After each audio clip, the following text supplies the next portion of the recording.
কই আছে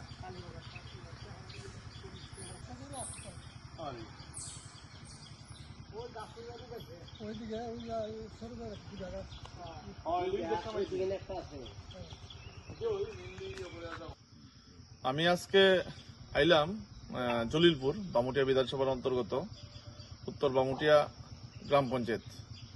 তো এখানের যারা রাবার চাষি আছেন তারা মানে জানাইলো যে এখানে রাবার বাগানের কিছু গাছ পাতা লাল হয়ে যেতেছে।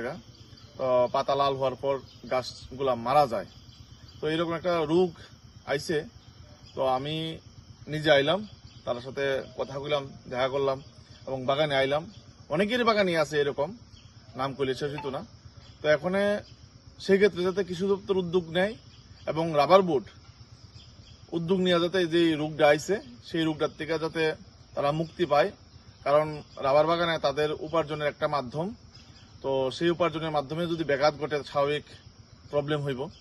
তো সেই ক্ষেত্রে আমি রাবার বোর্ডের সাথে কথা কমু আর কৃষি দপ্তরের সাথে কথা বলবো। তো এখন আমি বলে তাদেরকে বলবো যে এই এলাকায় এসে ভিজিট করে রাবার গাছগুলা কিভাবে রক্ষা করা যায়। তারা অনেকে বলছে ড্রোন ক্যামেরা দিয়ে, ক্যামেরার যে ড্রোন থাকে এরকম ড্রোন দিয়ে নাকি মেডিসিন দেওয়া যায়। সেই রকম যদি প্রক্রিয়া থাকে সেক্ষেত্রে যাতে সরকার যথাযথ ভূমিকা নেয়।